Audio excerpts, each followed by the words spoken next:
Oogonium और nucule की। हमने पता है यहाँ फीमेल रिप्रोडक्टिव ऑर्गन को हमने ओगोनियम नाम दिया है या न्यूक्यूल नाम दिया गया है। और इसकी अगर हम बात करें परिपक्व जो होती है अंडधानी न्यूक्यूल एक मैक्रोस्कोपिक अंडाकार, देख पा रहे हैं आप चित्र में, एक मैक्रोस्कोपिक और अंडाकार संरचना है। यह भी सीमित वृद्धि की शाखाओं की परसंधियों पर एक सूक्ष्म व्रंत के द्वारा, ये पेडिसल आपको दिखाई दे रहा है, इस पेडिसल के द्वारा संलग्न रहती हैं।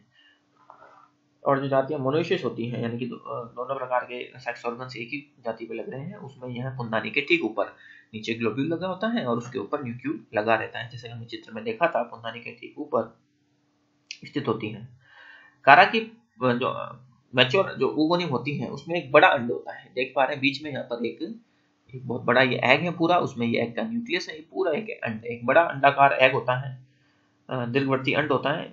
और यह 5 लंबी नलिकाकार कोशिकाओं, ट्यूब सेल्स, ये देख रहे हैं आप, 5 और लंबी ट्यूब सेल्स नलिकाकार कोशिकाओं के आवरण से ढका होता है, इनको हम आच्छादित कोशिकाएं भी कहते हैं। और ये क्लॉकवाइज क्रम में लगी होती है, 5 ट्यूब सेल्स होती हैं जो कि क्लॉकवाइज क्रम में कुंडलित होती हैं, उसके चारों तरफ आच्छादित एक कवरिंग का काम करती है, आच्छादित बनाती है।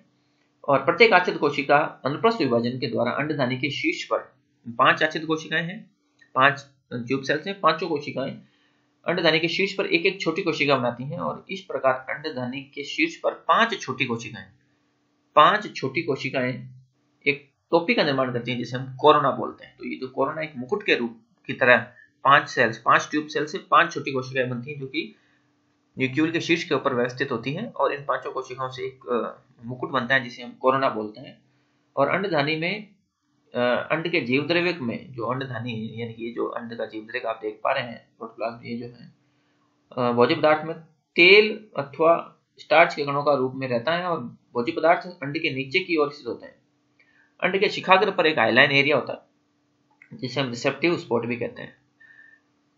अब आप देखें कि कारा के ओगोनियम का विशेष कैरेक्टर क्या है कि अंडधानी के में आवरण की उपस्थिति, यानी कि इस प्रकार का जो ये आच्छाद पाया जा रहा है अंडधानी के ऊपर चारों 5 नलिकाकार कोशिकाओं का, तो आवरण की उपस्थिति शैवाल का एक प्रगत और एक लाक्षणिक गुण है, एडवांस्ड फीचर है।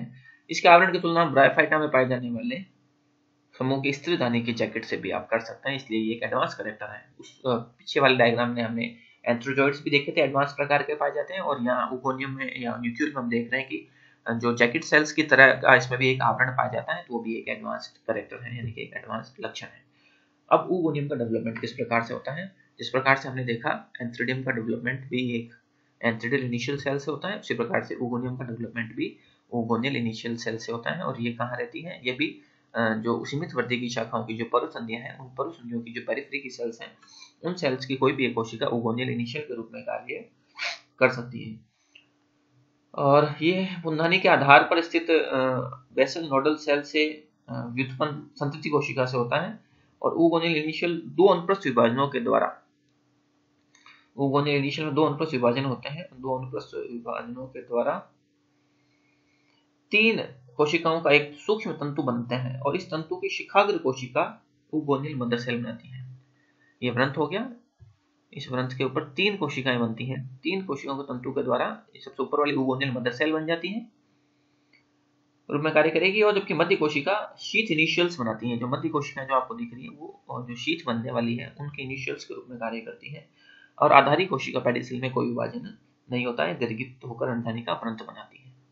अंडधानी मात्र कोशिका की लंबाई में वृद्धि होती है। अंडधानी मात्र कोशिका ये रहा, ओगोनियल मदर सेल की लंबाई में वृद्धि होती है।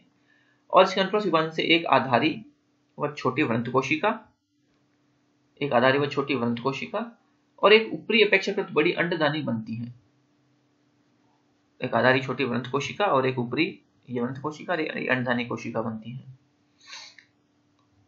ओगोनियम बनती है। और अंडधानी के आकार में पर्याप्त वृद्धि के पश्चात इसका जीवद्रव्य एक केंद्रकीय अंड में रूपांतरित हो जाता है। ने देखा बाहर वाली जो सेल्स हैं, ये जो शीथ इनिशियल्स हैं, वो शीथ का फॉर्मेशन करेगी और धीरे धीरे वो कोरोना का फॉर्मेशन सेल्स भी बना रही है।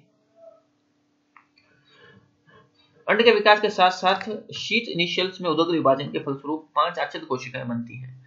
और ये 5 आच्छाद कोशिकाएं 5 कोशिकाओं की 5 परतें बन 5 कोशिकाओं की 2 परतें बनेगी। और ऊपरी परत की कोशिकाओं की अधिक वृद्धि नहीं होती है। यह अंडधानी के शिखाग्र पर कोरोना बनाती है। निचली परत की कोशिकाएं दीर्घित होकर अंडदानी के चारों ओर एक प्रोटेक्टिव कवरिंग बनाती हैं, इन्हें नली कोशिकाएं कहते हैं। तो ये देखिए आप, जो ऊपर की तरफ वाली कोशिकाएं हैं इनमें तो विभाजन दीर्घित ये नहीं होंगी, नीचे वाली दीर्घित होकर के ये चारों तरफ ट्यूब सेल्स कवर कर लेंगी। ये स्टॉक सेल्स हो जाएंगी, ये सेंट्रल नोडल सेल हो रही है और ये एग फॉर्मेशन हो रहा है, ये पेडिसिल है। तो इस प्रकार से एक मैच्योर ओगोनियम का फॉर्मेशन होता है। निषेचन के फलस्वरूप ऊस्पोर का फॉर्मेशन होगा। अब एंथ्रोजोइड्स का फॉर्मेशन हो चुका है और एग सेल का फॉर्मेशन हो चुका है ओगोनियम में। तो अब होगा फर्टिलाइजेशन। और अंडधानी के परिपक्व होने पर, जब अंडधानी मैच्योर हो जाएगी तो होने पर नली कोशिकाएं जो है, ट्यूब सेल्स जो है 5 कोरोना के नीचे एक दूसरे से अलग हो जाएंगी। अलग होने से उनमें दरारें आ जाती हैं और इसी समय अंडधानी के शिखाग्र का भी जिलेटिनीकरण हो जाएगा। फलस्वरूप दरारों में पुंगणु तैरते हुए प्रवेश करेंगे, अंडधानी तक आएंगे और पुंगणु के केंद्रकों के संयोजन से ऊस्पोर का निर्माण होगा। तो ये देखा आप, यहाँ पर अंदर आने से ऊपर की तरफ साइलाइन एरिया से जब कोरोना वाली यहाँ से ऊपर आएंगे तो डॉटर न्यूक्लियाई, ये ऊस्पोर का फॉर्मेशन हो जाएगा। ऊस्पोर का फॉर्मेशन हो जाएगा। ऊस्पोर का फॉर्मेशन होने से, अब ऊस्पोर की स्ट्रक्चर की अगर हम बात करें, उसका जर्मिनेशन किस प्रकार होगा, तो देखिए आप, ऊस्पोर का फॉर्मेशन होने से निश्चितांड यानी ऊस्पोर की संरचना एक मोटी भित्ति वाले दृढ़ फल यानी कि जो नट होता है एक हार्ड, उसके समान हो जाएंगी और विभिन्न जाति में इनका रंग भी पीला, लाल अथवा भूरा हो जाएगा। और इनकी कोशिका भित्ति 4 परतों में विभाजित होती है। 2 बाह्य परतें तथा 2 भीतरी परतें रंगहीन होती हैं। ये देखें 1 2 3 4 परतों में विभाजित हो जाती है इनकी भित्ति।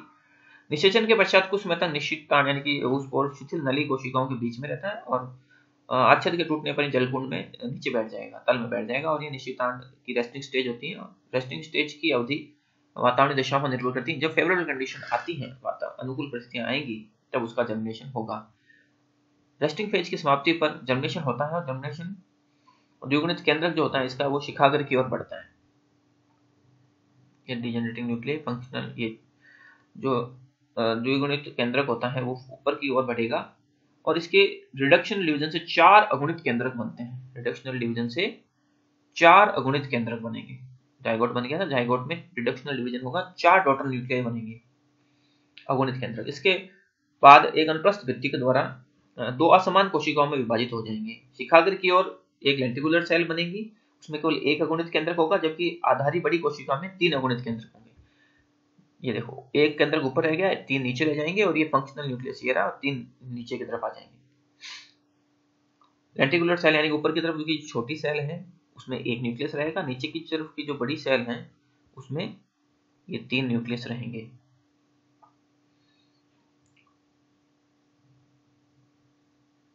ऊपरी लेंटिकुलर सेल्स में एक उदग्र विभाजन होता है जिससे एक मूलावासी प्रारंभिक बनता है, राइजोडल इनिशियल बनता है,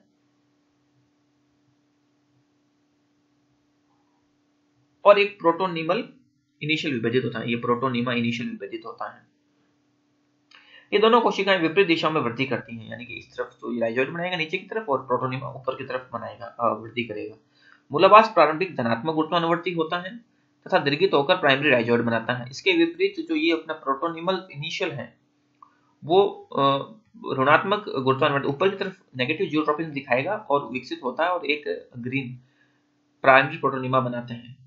यह तंतु पर्व और पर्व संधियों में विभेदित होता है तथा निचली पर्व संधियों की परिधीय कोशिकाओं से मूलावास तथा द्वितीयक प्रथम तंतुओं का विकास होगा और ऊपरी पर्व संधियों की परिधीय कोशिकाओं से उत्पन्न पार्श्वों से नए अक्षों का निर्माण होता है। तो इस प्रकार से ये 3 तो डिजेनरेट हो जाएंगे तंतु, और जो फंक्शनल न्यूक्लियस में विभाजन होने से 2 सेल्स बनेंगी, प्राइमरी प्रोटोनिमा इनिशियल और राइजोइडल सेल।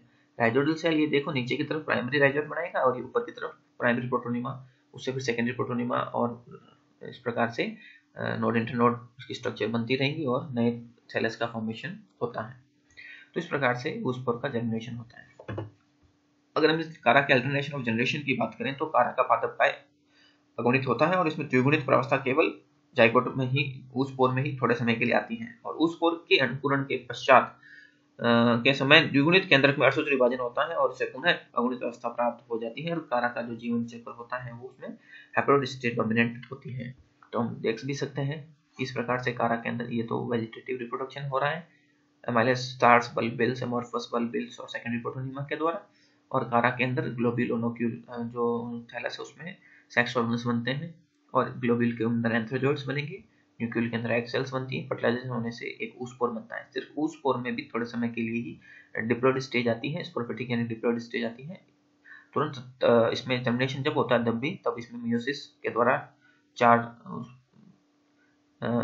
हैप्लॉइड्स न्यूक्लियस बनते हैं। उनमें से एक जो है फंक्शनल होगा और जो आगे जाके प्रोटोनिमा का फॉर्मेशन करके कारा का थैलस बनाता है। 3 रीजनरेट हो जाते हैं। इसी प्रकार से अगुणित स्टेज जो है डोमिनेंट रहती है।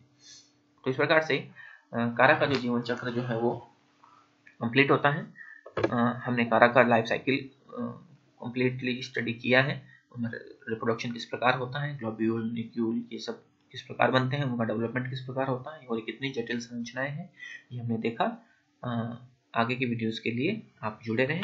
Thank you.